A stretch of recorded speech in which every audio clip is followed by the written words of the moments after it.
I'm from Nekota and I love listening to Today FM. My name is Ken Godler and I'm from Australia, but I'm part Fijian from Watraki, and I love listening to Today FM Rocks. For the best music and less talk, we tune in to Today FM in National Village. Today FM rocks. My name is Inai Ali and I'm from Ba, and I love the big breakfast on Today FM. I just love it and hope you love it too. My name is Jay from La Paz. I love listening to Today FM. Today FM rocks. My name is Naushin and I'm from Sambeto, and I love Today FM. Today FM rocks. Today's hit music on Today FM.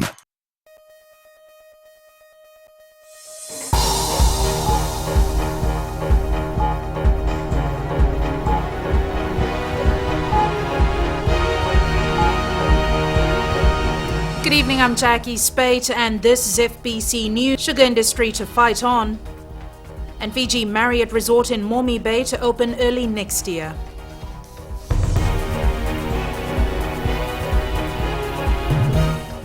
The Fiji FA is believed to have cancelled the contract of national coach Frank Farina. Fiji FA is yet to comment on the matter. The Fiji Sugar Corporation has confirmed that Penang Mill in Rakiraki will remain closed for the rest of this crushing season, making only 3 mills operational. As of this morning, FSC has processed close to 735,000 tonnes of sugarcane and made just over 77,000 tonnes of raw sugar. Ellen Stalls tells us more. The sugar industry is slowly getting back on its feet, says FSC Chief Executive Abdul Khan, taking into account that Fiji suffered 2 major droughts recently and a cyclone in February. Yeah, the results is reasonable. We always keep pushing, and hopefully by the end of the season we will see an even improvement going forward as well. The big move will happen next year, beginning the 1st of October, when Fiji will no longer receive preferential treatment for our sugar. There is no more guaranteed quota system into the European Union, and there is no longer a reference price that the European Union, which is the minimum price paid by the sugar that gets into the European Union. Despite preferential treatment being lifted from Fiji sugar, Khan is still optimistic about the industry in Fiji. We still get duty-free access into the European Union, whether we sell 1 ton of sugar or whether we sell 500,000 tons of sugar. I feel reasonably positive. I think we're doing a lot of work behind the scene together with government. Government's been a lot of assistance to us. This year, crushing season ends in November. Ellen Stalls, FBC News. The Fiji Marriott Resort in Mormi Bay outside Nadi is expected to open for business early next year. Fiji National Provident Fund Chair Ajit Korogoda says the 5-star property has been redeveloped at a cost of $200 million. Maggie Boyle tells us more. This development was left in ruins with the collapse of New Zealand financiers Bridgecore in 2007 and subsequent liquidation of the main contractors Herbert Construction. The property was then seized by the FMPF, which began redevelopment in 2014.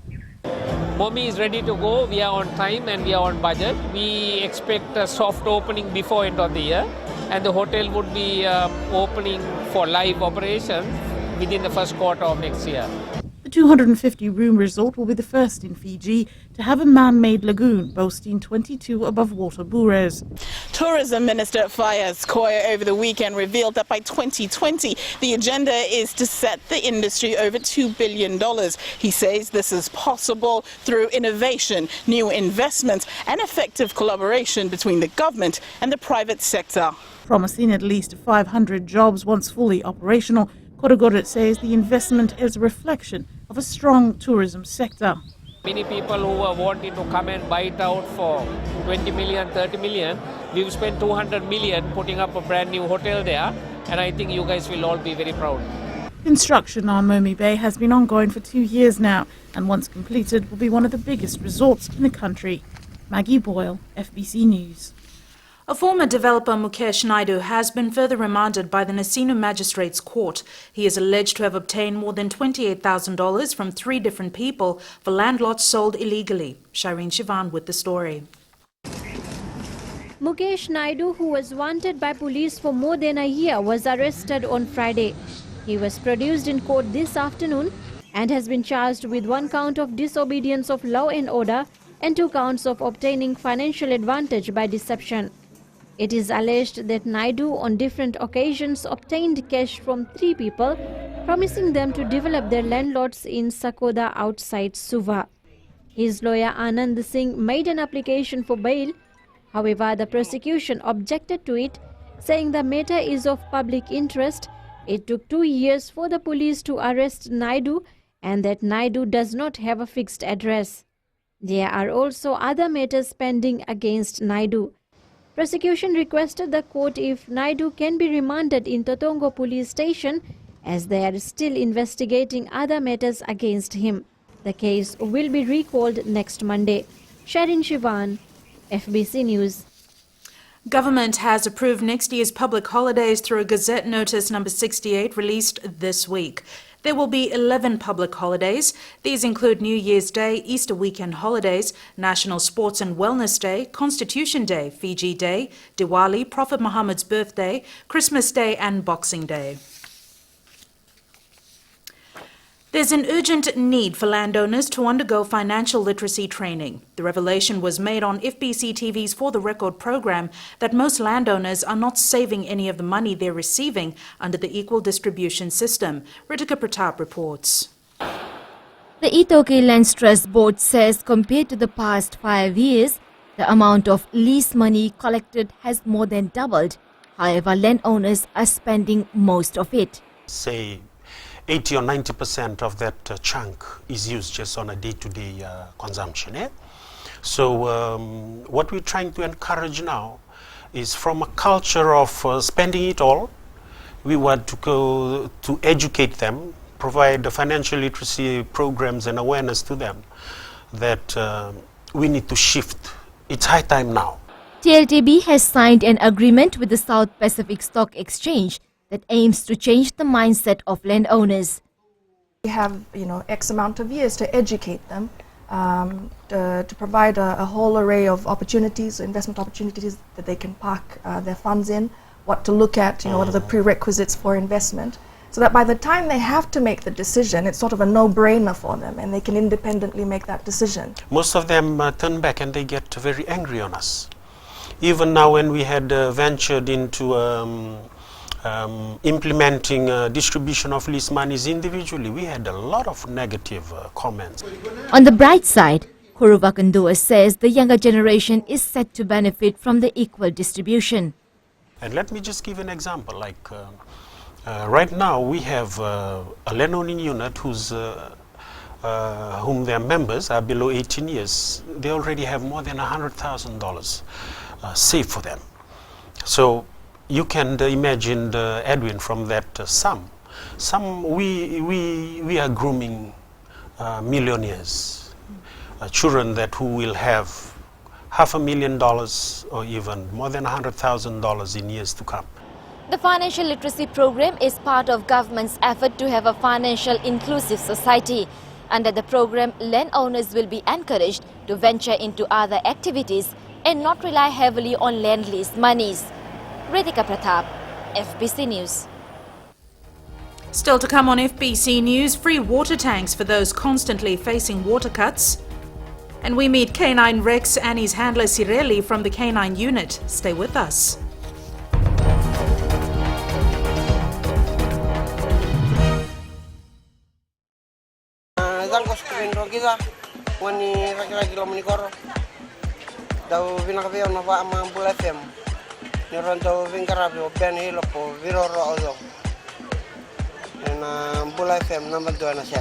Iyo mbula bina tangu epeli untuk taliten la borong mbula FM na go. Nambon tuan tinangan mbula FM no sur. Mbula FM nambon tuan ser. Mbula sia puni ba ulambasa na ko wila merikibi mbula FM nambon tuan ser talita itungai lambas. Mbula FM nambon 2 ser.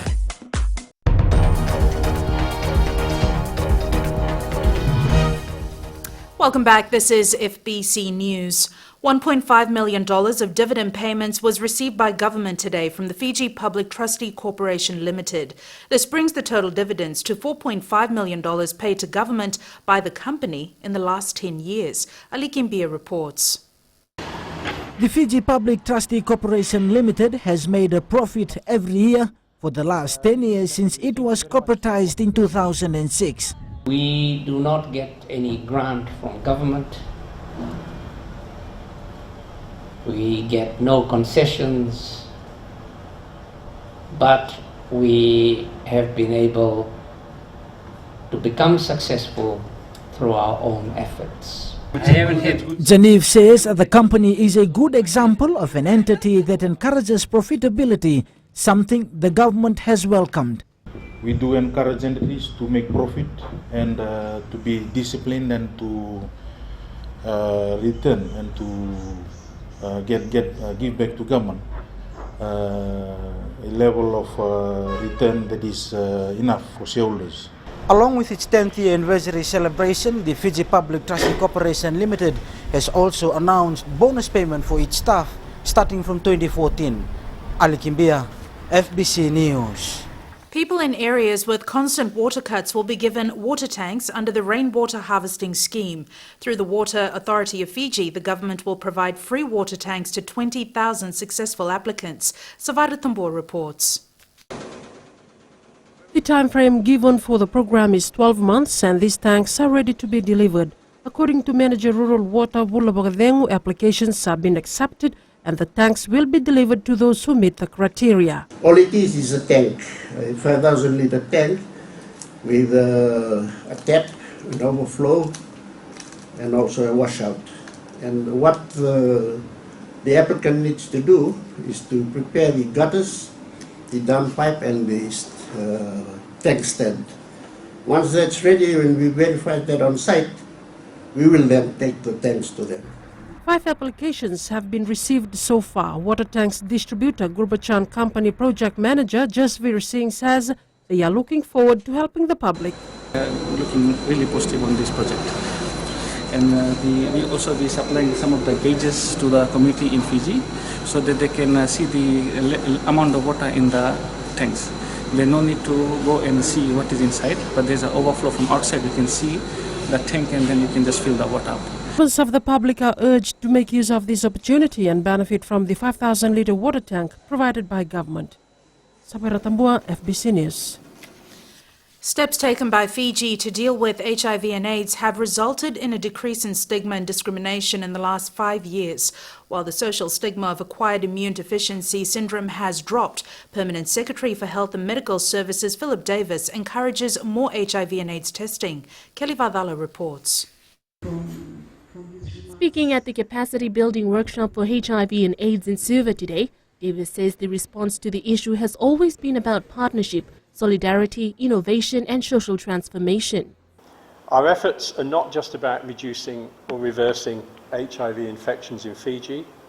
Our response is also about restoring quality lives to those who are infected, those who are affected and those who are at risk. It's about reducing stigma, eliminating discrimination and ensuring that equity is for everybody.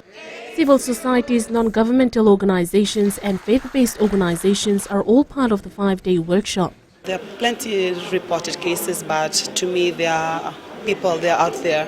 They still have they are having HIV, but they are afraid to come. The workshop will assist organizations develop stronger and more sustainable country-led HIV and AIDS programs. The vision of HIV now is to minimize the increase of HIV in Fiji and more into prevention. The new Permanent Secretary for Health and Medical Services, Philip Davis, says the AIDS epidemic has had a global impact over the past 35 years. 35 million people have died from AIDS-related illness and an estimated 78 million people have become infected with HIV. Kelly Batala, FBC News. The Fiji Police Force's K9 unit has been working tirelessly behind the scenes fighting crime and on many occasions recovering stolen items. Roland Koroy caught up with the pair who successfully tracked down a thief over the weekend. Meet K9 Rex and his handler Sireli. The pair were responsible for tracking down a thief who snatched a woman's bag at Valilevu on Saturday and fled. K9 Rex picked up the scent and led police straight to the alleged thief, who was hiding in a nearby bush. We started off at Nasilapata Road, then we went through the mangroves until we reached the settlement which is called Viris. Later on, the trek took us to Viris settlement, and then we managed to locate and find Itoke youth. Cirelli and K9 Rex have known each other for almost 4 years, and they are more than just man and dog. I consider him as another police officer, as he does the duties that I do nearly every day. I consider him as my very own family, because almost every day I'm with him. The first ever K9 unit in Fiji was established in 1960 with 3 dog handlers that became operational in 1961. Since then, their mission has never changed. Day in, day out, 24/7, providing backup to investigation, so that the public of Fiji are rest assured they are well looked after. Some of these arrests, you wonder how can they do it. They get the report some 3-4 hours later. They go to a scene that has been disturbed. There's people around that scene, but they still go in and do the work and make the arrest. And we're wondering, how can they do this? It's the skill and the training that they've gone through. Dogs and their handlers at the K9 unit are without a doubt some of the unsung heroes of the Fiji police force. This week, K9 Rex and Cirelli stole the show when they tracked down a suspect at Valilevu. I've been told that there are many other stories that have gone untold. Roland Koroi, FBC News. Now to sports, here's Jamie with the very latest. Nakadzaki and good evening. Up ahead in sports. Under-21 netball side ready for Oceania qualifiers. And Western football giants dominate North in VPL matches. These stories and more coming up.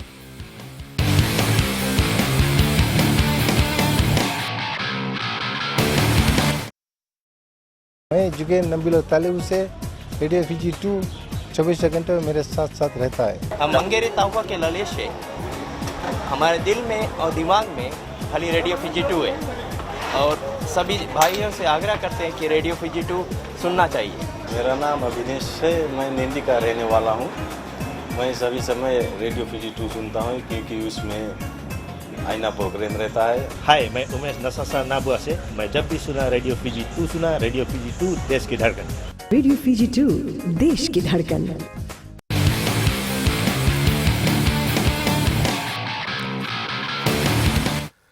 Fiji Netball is the first sporting body to receive its initial grant from the Fiji National Sports Commission for the new financial year. The check presentation today comes a week out from the Oceania World Youth Qualifiers in Auckland, where newly appointed national coach Vicky Wilson takes on her first tournament with Fiji. Vasnil Prasad reports. Fiji netball coach Vicky Wilson will be going as a stranger on a first assignment with the under-21s at the World Youth Qualifiers in New Zealand next week. The PNG girls know I don't know anything about or Tonga, but what I do know is we have to play a game where we're unpredictable. We talk about thinking big. Despite being fairly new to the job, the former Australian captain has faith in the team and believes they will do wonders. Players, they're the mid-court players with big motors, and they have to do a lot of the work in the middle. So it's athletes that we're looking for, but certainly the experience of Valisi and Epi will lead the team. The $40,000 grant is a definite boost for the team and officials. Commission is very pleased to be allocating the first grant of the new fiscal year, actually. It might look easy for Fiji to qualify, but it's not. They got 2 spots up for grab to qualify for the World Championships. Vasnil Prasad, FBC Sports. Lamba and Nandi football sides had a good outing in Vodafone Premier League matches at Subrel Park in Lambasa over the weekend. The 2 Western teams were well prepared to give their northern counterparts a run for their money. Eleanor Turangaview reports. Soccer giants Mba proved too good for the Lambasa soccer side, defeating them 1-0 in the first of 4 Vodafone Premier Football League matches held in Lambasa over the weekend. The lone goal from Mba was scored by Avinash Swami. In the second match, underdogs Ndreketi played a strong game and held their western rivals Nandi to a 2-all draw. In yesterday's matches, the men in black again proved too strong for Ndreketi, thrashing them 3-0. Bar coach Imdad Ali says he is pleased with the performance of the team. We came with an intention of getting the 6 points back home. I think we have been able to do it. I salute the boys, they performed well, even though there was a very small break. Nevertheless, they have done well. Lambasa lost its second match to Nandi 2-1 in the earlier game of the day. The team was locked at 1-1 at the breather. Lambasa team manager Ravi Chand says the overall performance of the boys was good, even though they were playing without a coach. Meanwhile, Nandi coach Joseph Nand says playing against the two northern teams is always tough, but he is happy with the results. It's very tough 2 days, but we didn't expect draw against Raketi, so the boys came back and we had a good talk last night in our camp, and then we decided that to beat Lambasa we have to take the game to them, and then that paid the dividends, and we applied pressure till the last minute and we scored the second goal. Bar goalkeeper Misiwane Nairume received an injury within a few minutes of the game against Raketi yesterday. He was replaced a while later and had to be taken to the Lambasa hospital. All teams are now rediverting their focus to preparations for the Inter-District Championship. Eleanor Turangaiwio, FBC Sports. Meanwhile, some exciting matches are lined up in the VPL this weekend. Unbeaten Suva play 2 games, starting with a clash against table toppers Lautoka at 7:30 p.m. at Nausori's Ratudakambao Park on Friday. The second game against Mbai is at 3 p.m. on Sunday at the same venue, following the match between Rewa and Raketi that kicks off at 1 p.m. Lautoka leads the standings with 13 points, with Mbai on second spot also with 13. Suva, which has 2 matches in hand, is third with 12 points.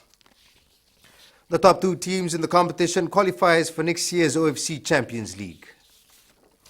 The Fiji women's basketball team is in its final stage of preparations before hosting the Chinese women's basketball team in a friendly match this week.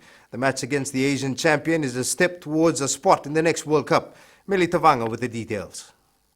This test match for us will be a great learning opportunity for the coaches, the players, and for the basketball community as a whole. Kere Komenavure, who plays a basketball, who's on a 4 years basketball scholarship in Missouri, and Vilisi Tavui, who's also on a basketball scholarship in New Zealand, has joined the BLK Fiji Select Women's Basketball team. Coach Puamau hopes to host more international teams. Football manager Jose Marino, once dubbed the chosen one, is now being called the beaten one after his Manchester United side's 3-1 shock loss at Watford today. Meanwhile, Manchester City leads the standings with 15 points after 5 rounds. That's it from sports this evening. It's back to Jackie now with business.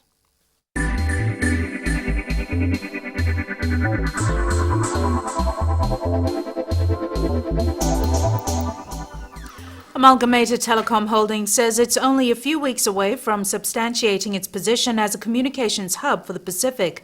ATH board chairman Ajit Korogora says the deal to buy out Spanish company AMPA's interests in the Pacific will make Fiji majority owners of telecommunication companies in Samoa, American Samoa and the Cook Islands. But this kind of deal will really make it happen. We can talk about it for all we want, but this kind of deal, and then we are also looking at Vanuatu and East Timor very seriously. The Blue Sky acquisition is worth an estimated $122 million and is expected to be finalized by the end of this month.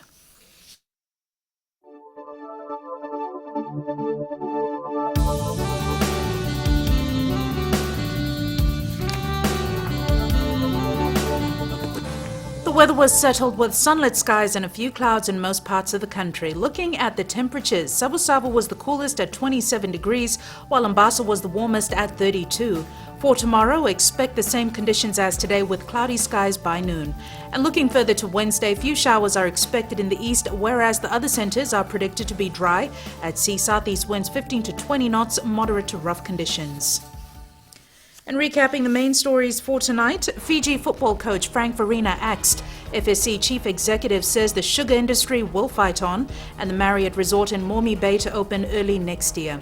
For these stories and others, you can tune in daily to our sister radio station Gold FM. Results from last week's poll question, we had asked, should an expatriate be hired as the new Sevens coach? 77% answered yes. On to this week's question, and we are asking, should the new Denerau Bridge be named the Olympic Bridge? To answer, visit our FBC website.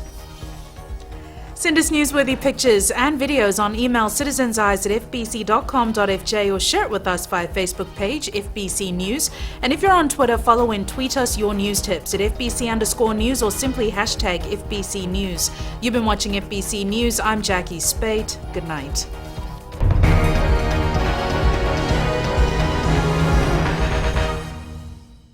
Yandra! I love listening to Gold FM at Golden Point Resort. Gold FM, only the classic hits. Hola, my name is General from Rakiraki Village. I love listening to Gold FM, only the classic. I'm Moses from Value. I love listening to Gold FM, only the classic hits. My name is Marida Manako. I'm from Kandavu. I like listening to Gold FM, only the classic hits. My name is Silipa from Tavor Town. I love listening to Gold FM, only the classic hits. Gold FM, only the classic hits.